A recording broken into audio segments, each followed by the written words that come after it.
Vanessa Feltz on LBC. Listen on your smart speaker now. Just say, play LBC. Taking your calls on Andy Burnham and whether what he really wants for the working classes is for the working classes to stay in their lane and know their place. Going to take those calls in just a second, but first we're going to talk to Simon Marks, LBC's distinguished Washington correspondent. Simon, how lovely to have you on the line. Thank you so much for joining me. And I was very intrigued to know your response to Andrew Neil's article today, which is, if you want to know why socialism's on the march in America, look at the medieval kleptocracy that is the first family. Is that the way you see it? Yeah, well, good afternoon, Vanessa. I think Andrew Neil is absolutely identifying a trend that is taking place among working class voters in the United States. And it is a trend that is going to impact both political parties because of the absolutely obvious grift that is on public display coming from President Donald Trump and members of his family. I mean, we know for a fact that since Donald Trump returned to the White House in January of last year, his own personal wealth has been inflated by $2.2 billion. That is not coincidence. The Wall Street Journal, while Andrew Neil was scribing his piece for the Mail, the Wall Street Journal yesterday published an explosive front page report revealing that corporate America now refers to what it calls the Trump transaction tax, which is money that is being demanded of corporate executives by one specific functionary within Donald Trump's entourage, who has the job of calling these people up and saying, well, the president now would like to get a contribution from you of 10 million, 20 million, 50 million, whatever the number has to be, some of that money flowing into plans for President Donald Trump's library, other monies being put into different pots.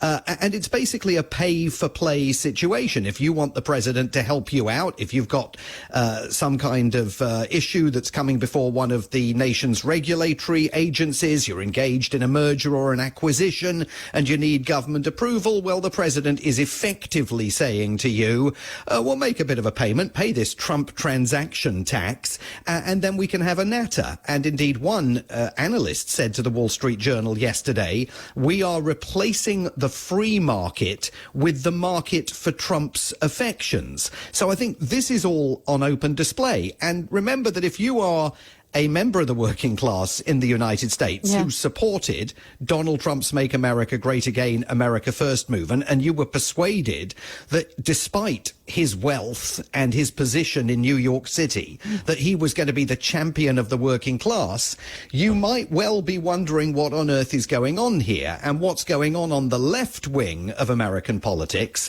is that increasingly in primary elections all over the country now, this is not just happening on the left and east coasts, Democratic Socialists from the Democratic Socialists of America. So they are Democrats, but they come from the left wing of the Democratic Party, are increasingly winning primary elections. And they are obviously threatening to take the country significantly to the left. Donald Trump accuses them all of being communists, but it is resulting in the concept that the American midterm elections or even the 2028 election for the presidency will be fought and won in the centre is not necessarily the case. I mean, we are now seeing increasingly polarised politics, and absolutely socialism is being embraced by voters in a growing number of states as these primary contests continue. And we knew, as you say, this is a kind of in plain sight. It's not necessarily subterfuge or obfuscating. It's openly being conducted, this kind of transaction, this kind of Trump tax. But we knew, didn't we, within sort of hours of Trump being elected president, that he and his delightful wife Melania were making an absolute killing with cryptocurrency, weren't they? And what they had minting various kind of, they were notional or fictional or real coins, but making an absolute mint from the mint immediately. Yeah, I mean, the deal-making has been non-stop. I mean, the crypto coins, the meme tokens that they issued even before they came into the White House made them pots of money. And it's not just Donald Trump and Melania Trump. The kids are running the businesses, Donald Trump Jr. and Eric Trump. And then, of course, there's Jared and Kushner and Ivanka Trump, who have run into all sorts of difficulty in Albania, where they claim to have bought it's that they call it a private island. It's not actually a private island that they bought, but they bought a chunk of offshore Albanian land that they want to develop into a new haven for the wealthy and the powerful. And that's led to mass protests on the streets of Tirana, with the leader of Albania now facing calls for his resignation for selling out to, by extension, the Trumps. And, you know, we've been talking a lot about Gianni Infantino and the FIFA plan. Who was going to be the man who was going to implement that plan? Joshua Kushner, the brother-in-law of Ivanka Trump. Now, while Donald Trump denies all knowledge of Gianni Infantino's FIFA plan, I mean, his extended family was going to be involved in implementing it. So, you know, it's not that difficult to put two and two together and reach the conclusion that the sum adds up to 4. And that's what increasingly American voters are concluding. So as this is over the front, you know, front page story, so all eyes on it, is there the possibility of any kind of repercussions for the president, or is it just a story that floats away imminently? Well, I think the answer to that depends in large measure on the outcome of the midterm elections. Because remember that the control of Congress will be up for grabs on the ballot in November. The White House has already conceded this is a referendum on the Trump presidency. His approval rating hit record lows over the last week, 32% in the Quinnipiac University poll, 33 and 34% in a couple of other respected polls. He is completely underwater over the issue of Iran. Only 21% of voters approve of his handling of the war.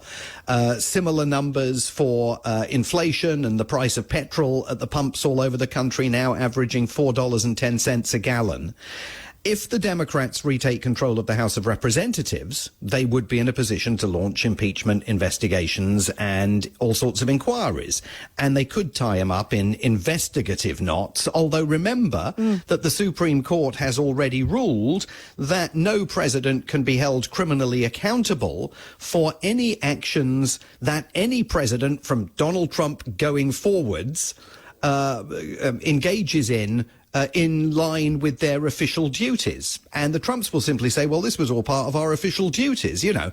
So a lot hinges on the outcome of the midterms and also, of course, on whether Donald Trump accepts the outcome of the midterm elections. Because remember, this is a man who openly has said that he will only accept the results, in essence, if the Republicans win. And if the Democrats win, he's going to litigate and fight and insist that they were rigged. My God, let's just talk about the pool, the Olympian reflecting pool, which I've been shown pictures of, and I don't know what to make of this at all. And if anyone wonders what it is, whether it's a kind of metaphor for something, I'm sure it is, but it is an actual pool. Tell us about what's going on with that. Yes, this is the reflecting pool that sits at the foot of the Lincoln Memorial in Washington, D.C. It's one of the city's greatest landmarks. Donald Trump, as you know, decided to do it up. And so he brought his pool man in, quite literally. His pool guy came in, and this is a massive reflecting pool. I mean, hundreds of feet long, thousands of gallons of water. And the pool guy persuaded Donald Trump that what the pool should have is a swimming pool blue floor, because that would really improve it, he thought. And Trump loved the idea. American flag blue, the colour was called. Right. So the pool guy lays this floor, and then we discover that things aren't working out and that bits of the floor are floating to the surface of the reflecting pool, at which point Donald Trump pointed the finger of blame not at the pool guy, but at vandals, including a 3-time Olympic canoeist by the name of David Hearn, who was arrested and charged with vandalism and threatened with a potential 10-year jail sentence. Other arrests were said to have been made, but we never found out who those people were, and I think it's questionable as to to whether people were taken into custody. Yeah. Yesterday, after weeks and weeks and weeks of Donald Trump doubling down and saying it was all the fault of vandals and far-left agitators and radicals, the Department of Justice in court yesterday dropped its case against the Olympian and conceded that the problems with the reflecting pool were caused by botched installation, not vandalism. And the thing about this, on the one hand, you know, you can laugh about it. Yeah. But on the other hand, the President of the United States, first of all, clearly knew that the pool guy had messed up and simply wouldn't take the blame himself for culpability in all of this, and was apparently willing, potentially, to see this canoeist go to jail for up to a decade for a crime that the President of the United States knew he did not commit. It's astounding.